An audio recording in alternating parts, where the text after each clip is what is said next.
El año primero de Ciro, rey de Persia, para que se cumpliera la palabra del Señor por boca de Jeremías, el Señor despertó el espíritu de Ciro, rey de Persia, para que proclamara de palabra y por escrito en todo su reino.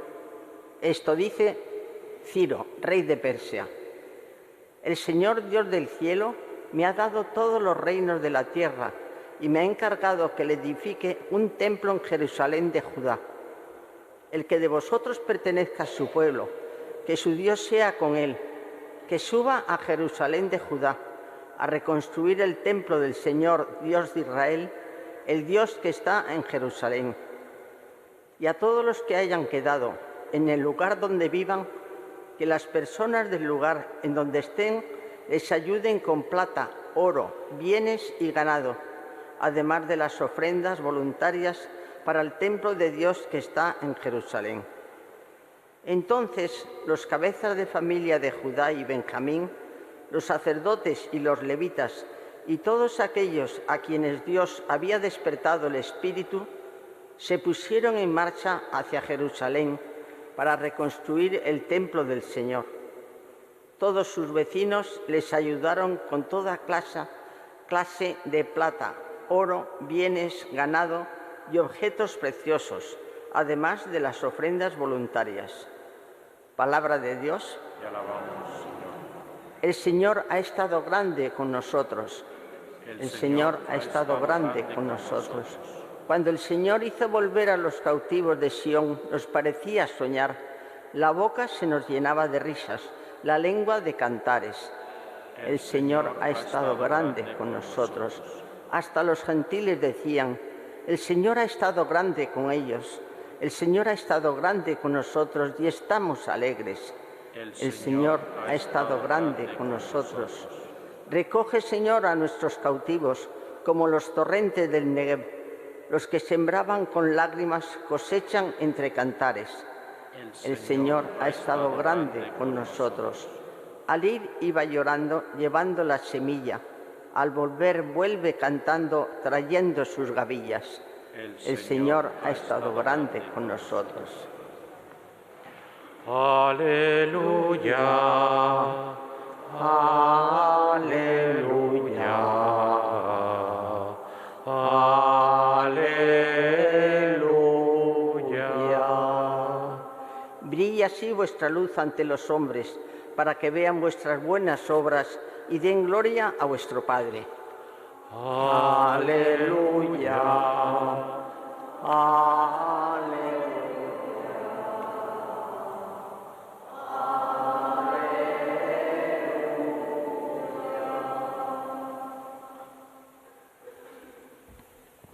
El Señor esté con vosotros. Lectura del Santo Evangelio según San Lucas.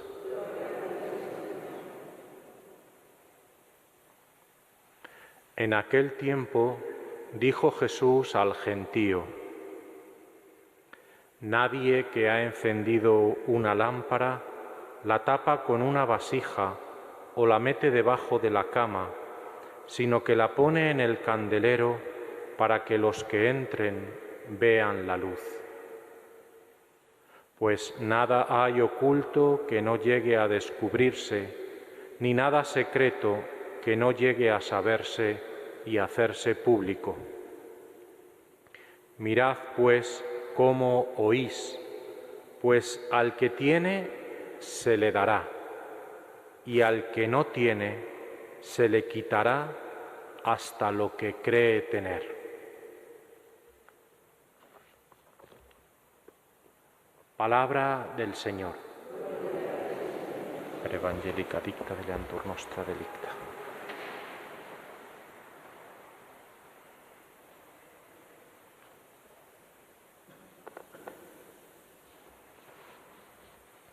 Creo que podíamos hacer hoy 3 subrayados de esta palabra de Dios que se nos propone en este lunes. El primer subrayado sería a propósito de la primera lectura, el comienzo del libro de Esdras, que nos narra la intención de la reconstrucción del templo por parte del pueblo de Israel después del exilio de Babilonia. Para los judíos, el templo, la ley y el sábado eran los tres pilares donde se fundamentaba su vida, su cultura, su identidad completamente.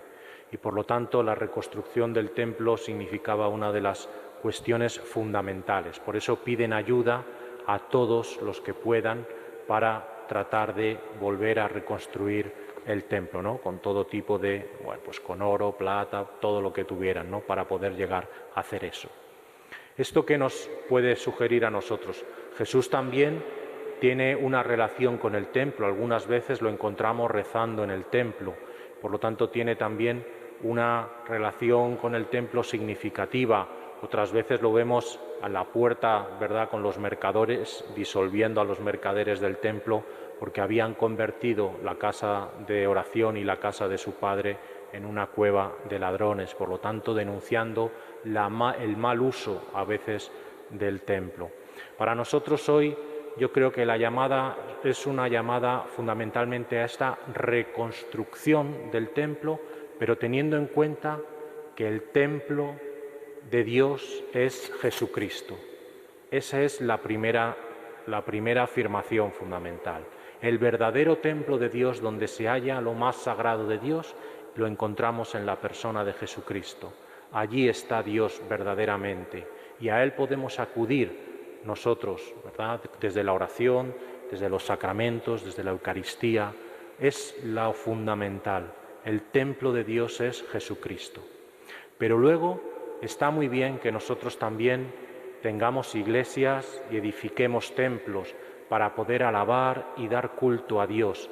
Tenemos templos magníficos como este. Además tenemos un realizador estupendo que nos va enseñando los arcos, el retablo, las vidrieras y nos da idea de la belleza del templo donde nos reunimos para alabar a Dios. Y está bien que los tengamos y podamos acudir a ellos para ejercer nuestro culto. Pero hay algo mucho más importante.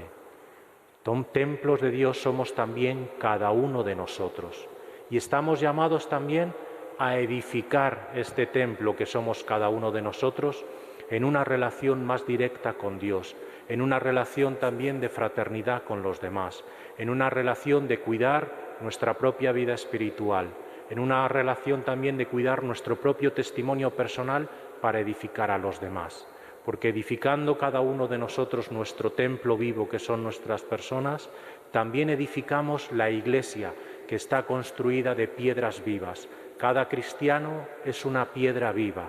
Por lo tanto, teniendo en cuenta y partiendo de esta realidad de Jesús como el verdadero templo de Dios, estamos llamados a edificarnos y a reconstruirnos, a cuidarnos nosotros como templos de Dios, templos del Espíritu Santo y al mismo tiempo edificar la comunidad. Y esa es la otra llamada que Jesús nos hace en el Evangelio. ¿Cómo podemos edificar a la comunidad? ¿Cómo podemos edificarnos a nosotros mismos, reconstruirnos? Recuerden, por ejemplo, cuando San Francisco de Asís, en aquella pequeña iglesia derruida de San Damián, oye la voz de Jesucristo desde el Cristo y le dice: repara mi iglesia. No solo reconstruye las piedras, ¿verdad?, vuelve a poner las piedras de esta iglesia, sino también repárala interiormente, espiritualmente, hazla más evangélica. Esa es la llamada que también nosotros tenemos hoy. ¿Y cómo podemos hacer esto? Pues es el Evangelio el que nos lo propone de una manera clara con las palabras de Jesús, siendo luz para los demás. La imagen de la luz también nos recuerda la primera frase de lo que la Iglesia ha querido decir en el Concilio Vaticano II. La primera frase de todo el concilio es: Cristo es la luz de los pueblos. Él es el que ilumina nuestra vida, Él es el que ilumina las situaciones que vivimos, las buenas y las malas. Y apoyados en Él, nosotros también recibimos esa pequeña luz, porque cada cristiano también somos una pequeña luz en medio del mundo. Jesús nos lo ha recordado también en algún pasaje del Evangelio. Vosotros sois la luz del mundo, vosotros sois la sal de la tierra. Pero siendo esta luz algo significativo, la luz del cristiano quizá no sea, vamos a decirlo así, como esos grandes focos de 1000 voltios que nos deslumbran. La luz del cristiano quizás se parezca más a esa pequeña vela que encendemos en la vigilia pascual del cirio pascual, ¿verdad? Y que cuando se va extendiendo esa pequeña vela en todos los que están dentro de la iglesia, al final el templo queda algo iluminado, ya hay más luz. ¿Por qué? Porque la suma de las pequeñas luces de todos y cada uno de nosotros hacen que también tengamos una mayor luz para los demás. ¿Y cómo podemos ser luz? Pues obviamente Jesús nos lo recuerda también con nuestras palabras y con nuestros hechos, con nuestro testimonio de palabra y con nuestro testimonio de vida. Así somos luz en medio de los demás, tratando de ayudarles, de dar nuestro testimonio de fe en medio de las situaciones de la vida. Y con un mensaje también que a veces es desconcertante dentro del Evangelio y que a veces nos puede un poco confundir. Porque ¿qué significa esa última frase que dice Jesús? Al que tiene se le dará y al que no tiene se le quitará hasta lo que tiene. ¿Qué significa tener o no tener en el Evangelio? Tener significa precisamente cultivar esa relación con Dios. Quien tiene esa relación con Dios, quien está en esa clave de fe, de vida, de testimonio, de entrega, entonces los dones y las gracias se le multiplican, se enriquece interiormente, porque la relación con Dios, con los demás, en la ayuda y en la fraternidad, hace que la persona se enriquezca. Y esa relación de fe, ese tener fe, al que tiene fe, se le dará más y se le multiplicará, porque la vida también le irá multiplicando esos dones y esas gracias de todo lo que va dando, porque el amor, que es difusivo por sí mismo, luego va recibiendo. Quien siembra amor, al final recoge amor. Y al que no tiene, el que no tiene esa relación con Dios, el que no tiene esa relación, digamos así, espiritual, de cercanía, de presencia, de vivencia, incluso le puede desaparecer aquella fe superficial que podía tener, le puede desaparecer totalmente y perderla. Eso es lo que significa también esa llamada: al que tiene se le dará y al que no tiene se le quitará incluso lo que tiene. Por eso la llamada fundamental es a vivir, a dar culto a Dios. Al final del texto de la samaritana, si recuerdan, Jesús hace una llamada también, ¿verdad? Cuando está en ese contexto con los samaritanos, dirá: algún día, ¿verdad?, se adorará a Dios, no en este monte ni en este templo, ¿verdad?, sino en espíritu y en verdad. La adoración a Dios y el culto a Dios lo hacemos bien en la Iglesia, celebramos la fe, celebramos los sacramentos, pero también con nuestra propia vida es como verdaderamente hacemos este culto agradable a Dios. Y este testimonio de vida lo unimos luego al sacrificio de la Eucaristía y con él fortalecemos nuestra fe, alimentamos nuestra fraternidad y damos testimonio ante el mundo de que el Evangelio debe seguir siendo esta palabra interpelante para todos. Que el Señor hoy nos conceda esta gracia y nos ayude a seguir con nuestro camino de fe. Que así sea.